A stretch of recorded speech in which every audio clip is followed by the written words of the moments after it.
दोस्तों नमस्कार। हमारे पोस्टर प्रमोशन चैनल में आप सभी को फिर से हार्दिक हार्दिक अभिनंदन। आज हम लोग डिस्कस करेंगे पीओ गाइड पार्ट 1 के सेक्शन 5 यानी कि मनी ऑर्डर्स। यहाँ से बहुत ही इंपॉर्टेंट क्वेश्चंस आते हैं हर साल पीएएसए में। पोस्टमैन एमटीएस के पेपर 1 में यहाँ से क्वेश्चंस आते हैं, तो ये पढ़ना थोड़ा ज़रूरी है। और फर्दर ये वीडियोस पीओ गाइड पार्ट 1 के जितने सारे वीडियोस हैं, आप प्लेलिस्ट में जाइएगा इस चैनल के प्लेलिस्ट में, तो आपको पीओ गाइड पार्ट 1 बोलकर एक सेक्शन मिलेगा at the end of the playlist. वहाँ पे जाके आप क्लिक कीजिए तो आपको मिलेगा हर एक क्लॉज, हर एक सेक्शन वाइज, कैटेगरी वाइज पूरे क्लासीफाई किया गया है। हर एक टॉपिक के ऊपर क्लॉज से के ऊपर डिस्कस किया गया है।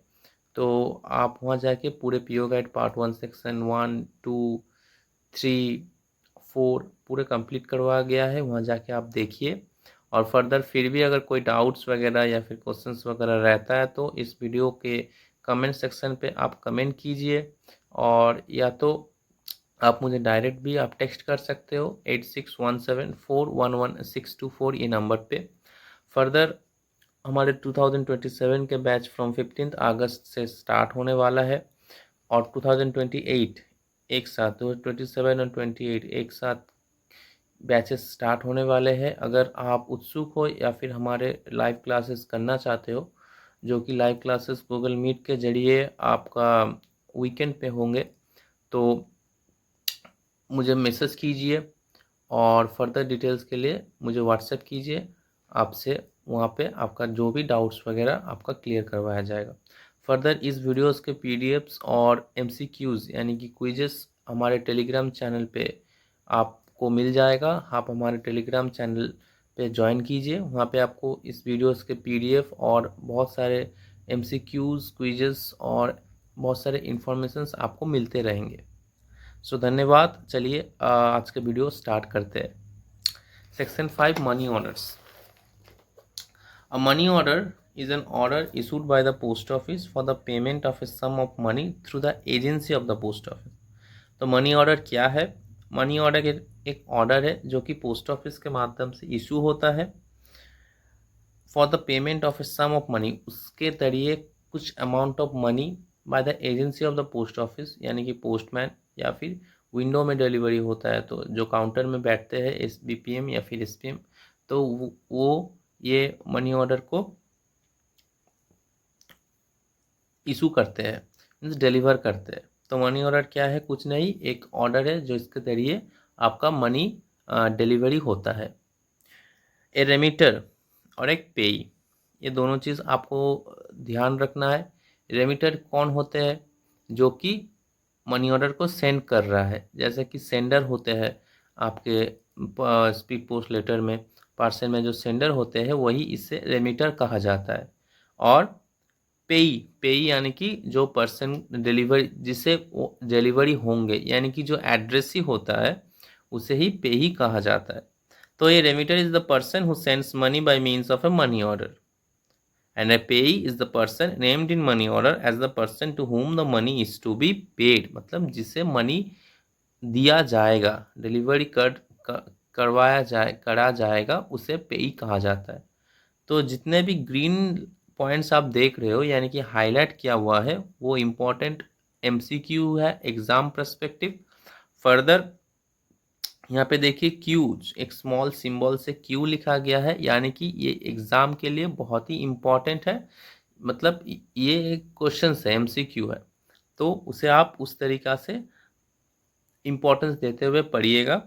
बाकी आपको इस पीओ गाइड पार्ट 1 का पूरे पीडीएफ्स आपको टेलीग्राम में मिल जाएंगे, तो वहाँ से आप डाउनलोड करते हुए इसे स्पाइरल बाइंडिंग कर लीजिएगा, और उसके बाद उसे हाईलाइट करने की कोशिश कीजिएगा और सिंगल साइड स्पाइरल बाइंडिंग कीजिएगा, ताकि आप नोट्स वगैरह वाइट साइड में लिख सको। तो इस तरीक़े से आप अगर एक बार पीओ गाइड पार्ट 1 कंप्लीट कर लेते हो, तो ये आपका पीएएसए या फिर इंस्पेक्टर लेवल तक आपका सिलेबस थोड़ा सा कंप्लीट हो जाता है, और ये आपको ज़रूर हेल्प देगा। मनी ऑर्डर फॉर्म्स में भी obtain from the post office on payment of 10 पैसे नहीं, ये 25 पैसे होंगे। The cost of the money order form is not adjusted from the commission payable by the remitter. तो रेमिटर के माध्यम से मनी ऑर्डर के कितने पैसे होंगे ये या फिर कितने कमीशन होगा ये वो नहीं डिसाइड करेगा। तो मनी ऑर्डर फॉर्म जो पहले मिलते थे वो 25 पैसे करके मिलते थे, लेकिन ये मनी ऑर्डर अभी इलेक्ट्रॉनिक मनी ऑर्डर पे ट्रांसफ़र हो गया है, ईएमओ। तो ईएमओ जो अभी होते हैं वो फ्री ऑफ चार्ज होते हैं। और फर्दर आपको उसके डिटेल्स में थोड़ा देर बात बोलता हूँ। इलेक्ट्रॉनिक मनी ऑर्डर के क्या क्या नया रूल्स आपका 2024 में ऐड हुआ है आईपी रेगुलेशन में। नेक्स्ट क्लॉज देखिए 216 money order forms of money order offices. All post offices are money order offices except those that are distinguished by the letter D against their names in the list of post offices. तो ये D जो post offices के सामने D लिखा जाएगा उस office से आप मनी ऑर्डर नहीं भेज सकते हो। तो ये category A B C D क्या होता है ये मैंने पहले वाले वीडियो में यानी कि लास्ट जो वीडियोस अपलोड किया गया है वहाँ पे आपको ये मिल जाएगा। अगर आप नहीं देखे हो तो go and watch those videos. Next आ जाता है clause 217 limit of a value. The amount for which a single money order may be issued must not exceed ₹5000 होगा। फैमिली अलॉटमेंट मनी ऑर्डर जो कि आपका डिफेंस सर्विस पर्सनल के लिए होते हैं उसका मैक्सिमम अमाउंट होता है 10,000। प्रीवियसली 5,000 था, अभी उसे चेंज करके 10,000 किया गया है। और commission on this family allotment money order is 6% of the value. और commission on service money order किसे कहा जाता है? सर्विस मनी ऑर्डर होता है जो मनी ऑर्डर आपका डिपार्टमेंट उनके एम्प्लॉय के लिए बुकिंग करता है मनी ऑर्डर, तो उसको लिए आपका सर्विस मनी ऑर्डर होता है, तो वो होता है free of charge.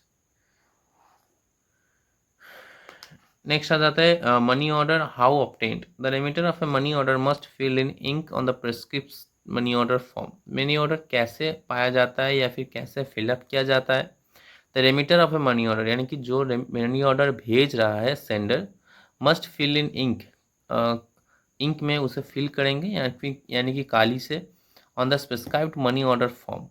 The necessary entries adding is signature or thumb mark at the foot यानी कि नीचे एकदम नीचे ऑफ द मनी ऑर्डर अपना नाम देंगे और सिग्नेचर देंगे, या फिर वो सिग्नेचर नहीं आता है तो उनको थंब इम्प्रेशन देना है। A form without signature or thumb mark or incomplete in any respect will not be accepted. All entries made in the form must be legible and may be written in English, Hindi or in the language of the district either by the remitter himself or by any one of this behalf. The remitter may write on the coupon any communication he desires to make to the payee. तो उनको coupon दिया जाएगा, उस coupon में अगर वो कुछ further कुछ ज़्यादा इंफॉर्मेशन कुछ देना चाहता है मतलब पेई को, तो वो उसमें लिख सकता है। Next, the money order form duly filled in together with the amount of the money order and commission either in cash or by cheque must be presented at the post office window during the prescribed hours. तो ये money order जो form आप fill करोगे इसे कहाँ submit करना है? Window यानी कि काउंटर में सबमिट करना है। और अगर ये आप कैश या फिर चेक में भी ये इसका पेमेंट कर सकते हो।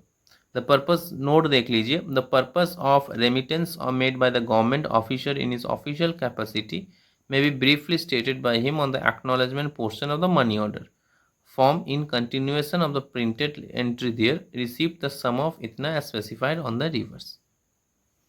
तो अगर गवर्नमेंट ऑफिसर को और कोई ऑफिशियल पर्पस के लिए भेज रहा है तो वो ब्रीफली एक्नॉलेजमेंट पोर्शन जो होते हैं मनी ऑर्डर के उसमें ब्रीफली वो लिख दे कि money order form in continuation of the printed entry there receive the sum of इतना रुपया वो रिसीव किए है या फिर वो भेज रहे, जो उसके अंदर एक्नॉलेजमेंट रहता है। यानी कि जो एक्नॉलेजमेंट मनी ऑर्डर के साथ दिया जाता है उसे जब पेई को मिलता है मनी ऑर्डर तो उसके साथ जो एक्नॉलेजमेंट रहता है वहाँ पे पेई को लिख देना है कि इतना रुपया मुझे मिला है। तो ये जब फिर से रेमिटर के पास रिटर्न आएगा तो ये उसको एक मैसेज जाएगा कि हाँ ये मेरा मनी मेरे पैसा मेरे पेई के पास पहुँच गया है। नेक्स्ट नोट 2 देखिए, the provisions of the note 1 यानी कि पहले वाला will also apply to money orders issued by the district boards, municipalities, corporations and other local bodies on their official business. The next clause 219 page name and address. ये clause उतना important नहीं है, इसे हम स्किप करते हैं, ठीक है। अच्छा, जो मैं इंपॉर्टेंट पॉइंट्स आपको बोल रहा था कि बोलने वाला हूँ, cost of a money order form. Cost of a money order form कितना है? 25 पैसे। Rate of electronic money orders for every sum of ₹21। और नॉर्मल जो rate of electronic money order form है उसको फ्री ऑफ चार्ज में मिलता है अभी। Minimum amount of electronic money order ₹1 से आप मनी ऑर्डर बुक कर सकते हो। Amount for which a single electronic money order is issued should not exceed 10,000 and shall not include a fraction of a rupee. Important MCQ है, जितने points मैं बोल रहा हूँ वो important MCQ है। Amount for which a single electronic money order is issued should not exceed ₹10,000 and shall not include a fraction of rupee, यानी कि कोई भी फ्रैक्शन 9,575 50 पैसा 75 पैसा इस तरीके का फ्रैक्शन नहीं होना है, राउंड फिगर में आपको भेजना है। Amount collected from addressee of VP article is remitted through to the sender by VPMO, value payable money order. तो सेंडर को जो दिया जाएगा, जो अमाउंट कलेक्ट हुआ है VP के केस में, वैल्यू पेबल आर्टिकल के केस में, जो एड्रेसी से पैसा कलेक्ट किया है हमारे एजेंसी, हमारे पोस्टल स्टाफ, वो पैसा सेंडर को किस तरीके से दिया जाएगा? By the department. The department will give the money to the sender by value payable money order. तो उसे भी मनी ऑर्डर के तहत पे पैसा वो जो एड्रेसी से लिया गया है उसे रिटर्न किया जाएगा by value payable money order. Next आ जाते हैं, देखिए क्लॉज 220 यानी कि non responsibility of post office. The post office will not be responsible for, क्या क्या? 3 ऑप्शन है, तीनों ही एग्जाम पर्सपेक्टिव इंपॉर्टेंट है। The wrong payment of a money order by incorrect or incomplete information given by the remitter. Remitter यानी कि जो book कर रहा है, जिसे सेंडर भी कहा जाता है, वो अगर कोई रॉन्ग इन्फॉर्मेशन दिया है, इनकम्प्लीट इन्फॉर्मेशन दिया है, तो उस चलते तो आपको मनी ऑर्डर कभी भी नहीं पहुंचेगा। तो उसके लिए पोस्ट ऑफिस कोई दायित्व नहीं लेता है। नेक्स्ट देखिए, for the payment of a money order being refused और डिलेड बाय और on account of any accidental neglect, omission or mistake by or on the part of an officer of the post office। तो ये जो payment है, मतलब जो पैसा दिया जाएगा, वो अगर रिफ्यूज हुआ है, डिलेड हुआ है बाय और on account of any incidental neglect, omission और मिस्टेक बाय और on the part of an officer of the post office, तो इसके लिए भी पोस्ट ऑफिस कोई दायित्व नहीं लेता है। Next, for any wrong payment of a money order after the expiration of 1 year of the date of issue of the order, 1 साल के बाद एक मनी ऑर्डर आपका डिस्ट्रॉय हो जाता है। तो 1 साल के बाद कोई भी मनी ऑर्डर डिस्ट्रॉय हो जाता है, तो उसके बाद आप मनी ऑर्डर को नहीं आप पेमेंट कर सकते हो या फिर उसे आप डिलीवर कर सकते हो। तो नेक्स्ट क्लॉज आ जाता है, देखिए क्लॉज 221 रेमिटर्स रिसिप्ट। रेमिटर्स यानी कि सेंडर जो भेज रहा है उसको, उसके लिए जो रिसिप्ट है, क्या मिलेगा उनको? A receipt will be given to the remitter for the amount paid by him on account of the money order and commission. तो कि रिसिप्ट मिलेगा on the account of money order and commission के तौर पे। Any error or omission in the receipt should be pointed out at once by the remitter, otherwise the post office will not be responsible. तो कोई भी गलतियाँ लगता है या फिर कोई एरर आपको मिलता है रिसीट में, तो आपको जल्दी जल्द पॉइंट आउट करके बताना है, या तो फिर पोस्ट ऑफिस बाद में इसका कोई रिस्पॉन्सिबल नहीं लेता है। क्लॉज 222 सिग्नेचर ऑफ पेई। द मनी ऑर्डर्स पेई यानी कि एड्रेसी जिसे हम कहते हैं, उसका सिग्नेचर कहाँ होना चाहिए? The money order and acknowledgement must be signed by the payee named by the remitter or by some person authorized in writing by the payee in his behalf। तो मनी ऑर्डर और उसके साथ जो acknowledgement भेजा जाता है वो दोनों ही पेई को साइन करना है, मैंडेटरी है, या फिर वो अगर कोई एजेंट रखा है उनके बिहाफ पे वो एजेंट साइन करेंगे। The signature must be written in ink in the space provided for the purpose. If the payment of the money order is received by a person authorized by the payee, he should sign the acknowledgement in the following manner. जो यहाँ पर process दिया गया है उतना important नहीं है, इसे हम स्किप करते हैं। हमें एग्ज़ाम क्रैक करना है, नॉलेज गेन हम बाद में भी कर सकते हैं, लेकिन नॉलेज बढ़िया तरीक़ा से गेन करने के बाद ही आप एमसीक्यू सॉल्व कर सकते हो। लेकिन एमसीक्यू सॉल्व करने के लिए ही जितना चाहिए उतना हमें नॉलेज गेन करना अनिवार्य है। नेक्स्ट आ जाते हैं class 2 to 3 payee's acknowledgement. The remitter of a money order receives N acknowledgement of payment of the amount of the money order signed by the payee और his authorised agent. Payee's acknowledgement, अभी जो money order पहुंचा है पेई के पास, अभी वो कैसे एक्नॉलेजमेंट करेंगे, उसका क्या प्रोसेस है। The remitter of a money order यानी कि द सेंडर जो भेजा है रिसीव्स एन एक्नॉलेजमेंट ऑफ पेई of the amount of the money order, वो रिसीव करता है साइन बाय द पेई और इज ऑथराइज्ड एजेंट। अभी पेई जो एक्नॉलेजमेंट किया है अभी वो रेमिटर उसे रिसीव करते हैं। If the acknowledgement is not received in a reasonable time, a certificate of payment signed by the postmaster of the office will be given on application. However, in the case of money order issued in favor of a government or district, local or municipal boards, the acknowledgement in some cases is retained by the payee, who issues a departmental receipt to the remitter direct. अगर कोई case पे money order issued in favour of government और district, local और municipal boards, the acknowledgement in some cases retained by the payee. तो ये जो cases है government और डिस्ट्रिक्ट, लोकल, म्यूनसिपल, तो इन केसेस में जहाँ पे गवर्नमेंट खुद मनी ऑर्डर बुक कर रहा है तो जो एक्नॉलेजमेंट है वो पेई खुद अपने पास रख लेता है। क्यों? क्योंकि उसे बाद में डिपार्टमेंटल रिसिप्ट मतलब गवर्नमेंट ऑफिसर और एक ऑफिस में पोस्टिंग करता है। तो इस केस में क्या है, जो पेई ऑफिसर है वो डायरेक्ट रिसिप्ट रेमिटर को भेज देता है कि मुझे मिल गया है। तो इस केस में एक्नॉलेजमेंट पेई अपने पास रिटेन कर सकता है और ये इंपॉर्टेंट एमसीक्यू है जो आपको जानना जरूरी है। नेक्स्ट देखिए 2 to 4 इलिटरेट पेई। अगर पेई इलिटरेट हो तो उन केस में क्या होगा।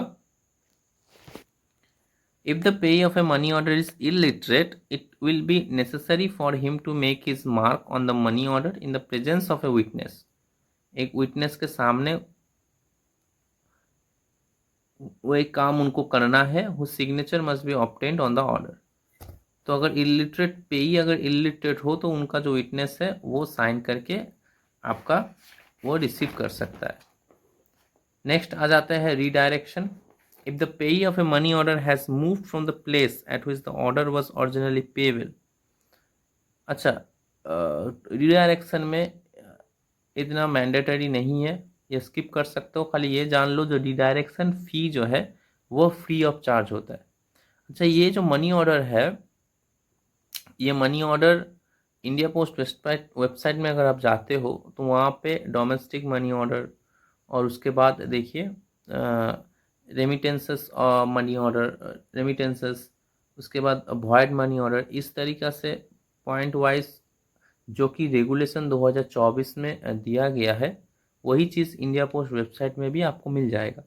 तो ये चीज़ फर्दर जो एडिट हुआ है और जो अपडेट होकर जो रेगुलेशन 2024 में मनी ऑर्डर के बारे में लिखा गया है वो चीज़ हम रेगुलेशन 2024 के क्लास जब अपलोड करेंगे तब वहाँ पे हम डिस्कस कर देंगे।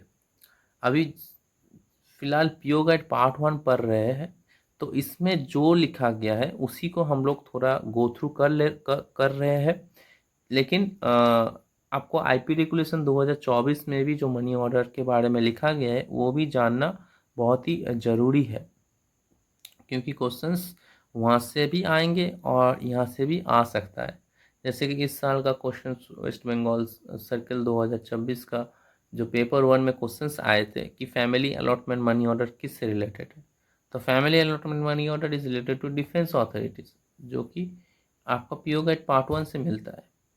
तो यही सारा चीज़ आपको पीओ गाइड पार्ट 1 भी पढ़ना है और रेगुलेशन 2024 का विथ अमेंडमेंट्स 2025-26 में जो हुआ है वो भी आपको थोड़ा देखना ज़रूरी है। नेक्स्ट आ जाता है क्लॉज 226 ऑल्टरेशन इन एड्रेस और प्लेस ऑफ पेमेंट। तो देखिए the remitter of a money order which has not been paid any may require that the address of the payee shall be altered or that the name of the post office at which the order was originally made payable shall be changed। अगर remitter चाहता है कि मैं change करना चाहता हूँ पेई के एड्रेस या फिर पेई के नाम वगैरह, तो वो कर सकता है, लेकिन इसके लिए उसको the required change will be made without additional charge on the remitter applying in writing to the post office। तो उसके लिए कोई एक्स्ट्रा चार्ज उनको देना नहीं पड़ेगा, लेकिन पोस्ट ऑफिस में राइटिंग में देना ज़रूरी है। at which the order was issued and producing the receipt and giving full particulars of the payee address as entered in the money order। तो नया एड्रेस वो क्या चाहता है वो मनी ऑर्डर में एंट्री करते हुए आपको भेज देना है। Next clause 227 alteration of payee's name. The remitter of a money order which has not been paid may require that the amount to be paid to some person other than the payee named in the order। The required change will be made on payment of a second commission equal to the first। अगर फिर से आप change करना चाहते हो तो इसके लिए आपको सेकेंड कमीशन देना पड़ेगा equal to the first on the remitter applying in writing to the post office at which the order was issued and producing the receipt and giving full particulars of the payee's address। जो rule जो नियम है वो आपको follow करते हुए आपको second commission payment करना है। Clause 228 stoppage of payment. Remitter अगर चाहे तो पेई को पेमेंट जो होना चाहिए था एज पर मनी ऑर्डर ये स्टॉप कर सकता है। The remitter of a money order which has not been paid may stop payment and require that the money be repaid to himself। मतलब कि वो मनी फिर से बैक आ जाए, वो उसके खुद के पास आ जाए, ये भी वो कर सकता है। This will be done without additional charge on the remitter applying in writing to the post office at which the money order was issued and producing the receipt and giving full particulars of the payee's address is entered in the money order। तो ये भी वो कर सकता है, remitter कर सकते हैं without additional charge at which the money order was issued and producing the receipt and giving full particulars। तो उसके लिए आपको पेई का फुल पर्टिकुलर्स देना है, बाकी आपका पेमेंट बंद हो सकता है, आपके पास वापस आ सकता है। Payment can be stopped bye Telegram, the remitter page the Telegram charges. In no case, however, will the post office be responsible for inability or failure to stop payment of a money order in compliance with the remitter's request। तो इस case में department of post कोई दायित्व नहीं लेगा, या फिर उसको आप कुछ ब्लेम नहीं कर सकते हो कि रेमिटर्स ने के रिक्वेस्ट में काम हुआ है लेकिन पेई को आप पोस्ट ऑफिस का कुछ ब्लेम करते हो, तो इस तरीक़ा से पोस्ट ऑफिस कोई ब्लेम नहीं लेगा। Clause 229 disposal of detained or refused money orders। If the payee of a money order cannot be found, or if the payee refuses to take payment on presentation of the money order to him, the amount of the money order will be returned at once to the remitter free of charge। अगर पेई के address या फिर पेई को postman नहीं ढूंढ के मिल रहा है तो इस केस में क्या होंगे, या फिर पेई रिफ्यूज करता है तो इस केस में क्या होंगे, the amount of money order will be return at once to the remitter free of charge. तो फ्री ऑफ चार्ज पे मनी ऑर्डर रेमिटर के पास रिटर्न कर दिया जाएगा। Provided that if the payee, while refusing to take payment on presentation of the money order to him, makes an application in writing to the post office of delivery for the detention of the money order, or if the payee is not found at the address given on the money order will be detained in the post office। कितने दिन के लिए? For a period of 7 days।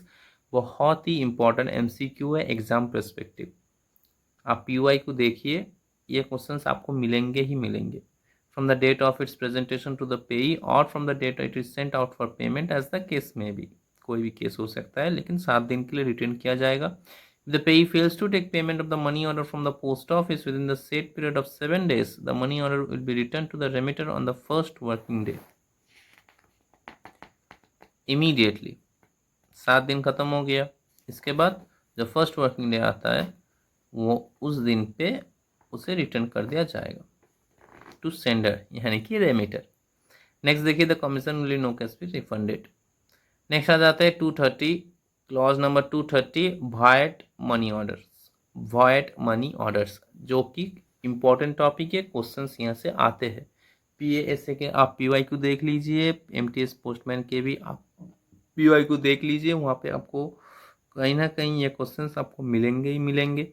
Void money order से क्या questions particularly आते हैं, देखिए PO guide part 1 में यहाँ इस क्लॉज में जो लिखा गया है यहाँ से तो क्वेश्चंस आते नहीं है, तो इम्पोर्टेंट जो यहाँ से इम्पोर्टेंट पॉइंट्स है वो मैं डिस्कस कर दे रहा हूँ जो कि एग्जाम पर्सपेक्टिव इम्पोर्टेंट है। सो if the payment of a money order to the payee cannot be effected and the amount cannot be repaid to the remitter, owing to the latter not being found, the order will be become void and its value be credited to the central government। तो void money order के case में जो amount है वो central government के पास चला जाता है।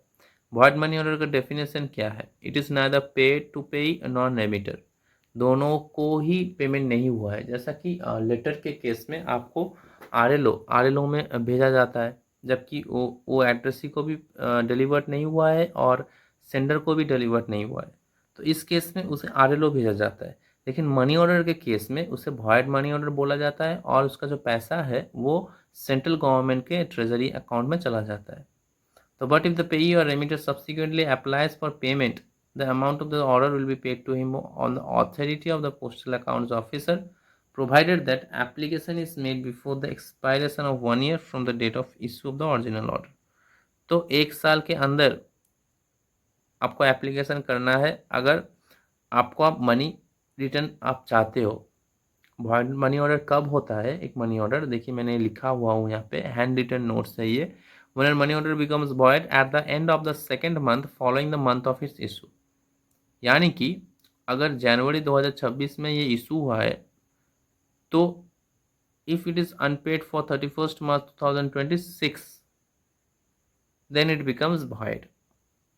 समझ में आया, जनवरी में बुकिंग हुआ, फेब्रुवरी चला गया, मार्च के लास्ट 31 मार्च 2026 में वो मनी ऑर्डर वॉइड हो जाता है। वॉइड मतलब फॉल्स हो जाता है। तब जाकर 1 साल के अंदर अगर कोई एप्लीकेशन रेमिटर हो या फिर पेई हो एप्लीकेशन करता है इन राइटिंग, तो ही जाकर उसे पेमेंट किया जाता है, नहीं तो 1 साल के बाद एक्सपायर हो जाने के बाद इसे सेंट्रल गवर्नमेंट के ट्रेजरी में ये सबमिट हो जाता है। देखिए और कुछ पॉइंट मैंने लिखा हूँ, a void money order can be paid to the remitter or the payee if application is made before the expiration of 12 months, जो मैंने पढ़ा हूँ अभी। The value of void money order can be credited to the central government. Next आ जाता है clause 231, special money order forms, इतना important नहीं है ऐसा भी। नेक्स्ट आ जाता है clause 232, option of post office. The director general may at any time suspend the issue of money orders upon or by any particular post office or group of post offices or direct that money order should not be issued except on payment of special rates of commission higher than the ordinary rates. तो कौन suspend कर सकता है या फिर आपका commission rate बढ़ा सकता है, कौन, डायरेक्टर जनरल से as per PO guide part 1। लेकिन जो रिसेंट आईपी रेगुलेशन 2024 में आप देख सकते हो, इसे अमेंड किया गया है हेड ऑफ द सर्कल, जो कि मैं जब पीओ रेगुलेशन 2024 के क्लास लूँगा तो वहाँ पे क्लियरली बता दूंगा कि इंडिया पोस्ट वेबसाइट के तहत और रेगुलेशन 2024 दोनों ही सेम है। दो तहत जो अपडेट हुआ है वो है head of the circle chief PMG sir. इन ये चीज़ आप मतलब नोटिफिकेशन इशू कर सकता है या फिर कोई भी मनी ऑर्डर को सस्पेंड भी कर सकते हैं, रेट ऑफ कमीशन बढ़ा सकते हैं। तो कौन होता है as per IP regulation head of the circle, as per PO guide part 1 it is director general. तो पहले डायरेक्टर जनरल सेट थे लेकिन बाद में रेगुलेशन करते हुए वो हेड ऑफ द सर्कल बन गया है। तो next clause 233, transmission of money orders. All money orders are carried by air like letters and postcards without any surcharge.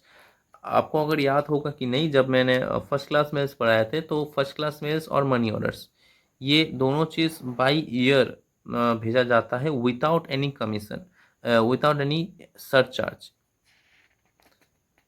तो whenever such a conveyance is available and is advantages, तो वो चीज़ यहाँ लिखा है। ये important question है as per MCQ perspective, exam perspective. First class mails और मनी ऑर्डर्स को बाय एयर भेजा जाता है लेकिन विदाउट एनी सरचार्ज। ठीक है, तो आज का क्लास इतना ही तक रहता है। बाकी आपको अच्छा लगा है और अगर आप अपने एग्ज़ाम के लिए प्रिपरेशन करना चाहते हो तो प्लीज़ सब्सक्राइब द चैनल। आप इसे सब्सक्राइब करते हो तो ही हमें मोटिवेशन मिलता है और भी बढ़िया तरीक़ा से वीडियोस लाने के लिए। और अगर मैंने कुछ गलतियाँ बोले हैं, आपको कुछ गलतियाँ डिस्कस किए हैं, तो आप कमेंट सेक्शन में ज़रूर लिख सकते हो। और अगर फर्दर आपको कुछ पर्टिकुलर टॉपिक के ऊपर कुछ नोट्स चाहिए, कुछ पर्टिकुलर टॉपिक के ऊपर वीडियोस चाहिए, तो आप वो भी मुझे कमेंट सेक्शन पे लिख सकते हो। तो मैं कोशिश करूँगा कि आपको निराश ना किया जाए। और फर्दर मेरे साथ जुड़े रहने के लिए, इस वीडियो को देखने के लिए बहुत ही धन्यवाद। आप टेलीग्राम चैनल में आपको इस वीडियो के पीडीएफ मिल जाएंगे। उसके साथ इसके वीडियोस के इस टॉपिक के ऊपर कुछ क्विजेस भी रहेंगे जो कि आप पार्टिसिपेट करोगे तो आपको अच्छा लगेगा। तो आज के लिए इतना ही तक। धन्यवाद, शुक्रिया, जय हिंद।